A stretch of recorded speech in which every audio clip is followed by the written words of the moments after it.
He understands English. He watches English videos every day. He knows the words. He knows the meaning. But when someone says, "Speak in English," his mind freezes, his heart races, his throat goes dry, his voice disappears. This is not his story alone. This is your story.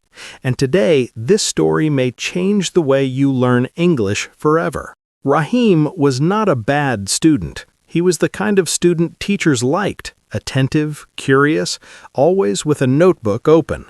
He read English books, paused films to catch phrases, and could explain grammar rules in his head like a private lecture. He knew the difference between present perfect and past simple. He could translate idioms without blinking. But there was one big problem. He could not speak. Every time he tried, fear stood in front of him like a wall. It wasn't a loud, dramatic fear. It was a quiet, steady thing that tightened his chest and slowed his breath. It whispered questions that stopped him before he began.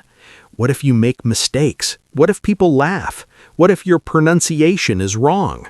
So Rahim stayed silent. He became fluent in understanding and fluent in silence. Night after night, Rahim watched English videos, motivational speakers, spoken English lessons, stories of people who learned and changed their lives. He nodded, repeated lines under his breath, and felt a small rush of hope each time a new phrase clicked. But when the video ended, his English ended too.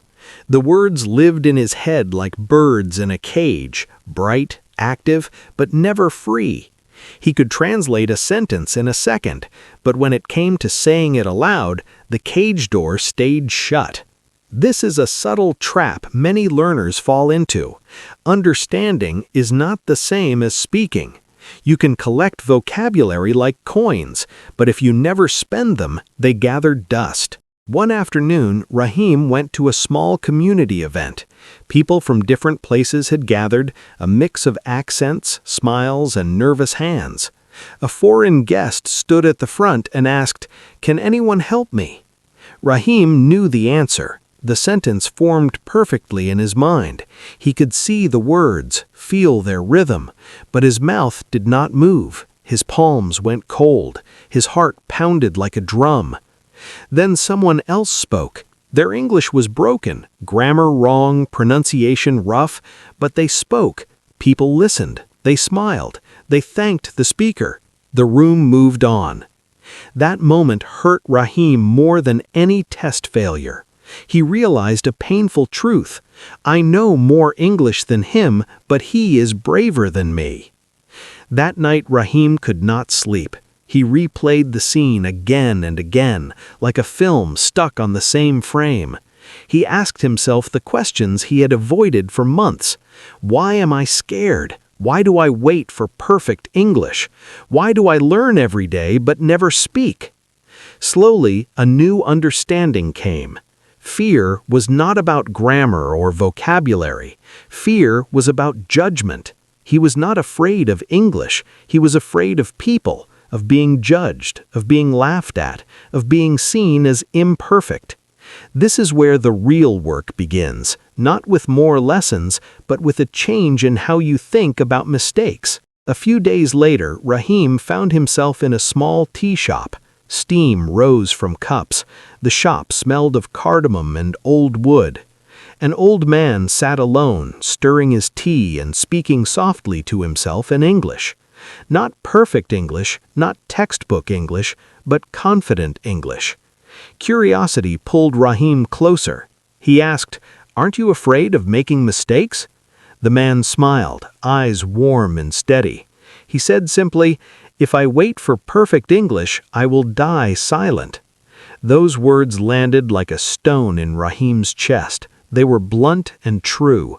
The old man had no certificates pinned to his chest, no polished accent, but he had something Rahim did not: permission to be imperfect. The man looked at Rahim and said, "Say one sentence." Rahim froze. The old man added, "Not perfect, just honest." Rahim took a breath that felt like stepping off a cliff. He spoke slowly, each word a small victory. My English is not good, but I am learning. His voice shook. The grammar was simple. The pronunciation was rough. But something magical happened. Nobody laughed. Nobody shouted. Nobody judged. They listened. For the first time, Rahim felt free. The sentence was small, but it broke the spell. It taught him that honesty is louder than perfection. From that day, Rahim made a rule: one sentence every day. Not long speeches, not perfect paragraphs, just one real sentence. He practiced in tiny, brave ways, talking to himself while brushing his teeth, explaining a recipe aloud while cooking, repeating a line in front of the mirror, narrating his walk to the market. Each sentence was a small deposit into a confidence account. Slowly, fear shrank, confidence grew. The voice that used to disappear began to show up more often. This is the power of tiny habits. One sentence becomes two. Two becomes a short conversation. Small, consistent action beats occasional perfection every time. Months later, Rahim found himself in a new group. A question came his way. "Can you explain this?" Without thinking, without rehearsing, Rahim spoke. His English was not flawless, but it was clear. He did not feel the old tightness in his chest. He did not shrink back. He had learned a crucial lesson. Mistakes are not enemies. Silence is. When you choose to speak, you give your language a body. You let it breathe, stumble, and grow. Now let me ask you something. You are watching this video. You understand my English, but are you speaking? If not, why? Because of fear? Because of mistakes? Because of people? Listen carefully. Perfect English is a lie. Confident English is power. Perfection is a moving target that keeps you frozen. Confidence is a tool you can build, one sentence at a time. Here are 3 simple actions you can take right now. Say one sentence today, out loud, to a friend, to a mirror, to your phone. Make it honest, not perfect. I'm learning English is enough. Repeat every day. Small consistency beats big bursts. Rahim did not become fluent overnight. He still makes mistakes. He still mispronounces words sometimes. But he became fearless, and fearless people always win. If Rahim can start, you can start. Say one sentence today. Say it wrong. Say it slow, but say it. Because English is not learned by silence. English is learned by speaking. If this story moved you, do one small thing. Speak one sentence right now and tell us in the comments what you said.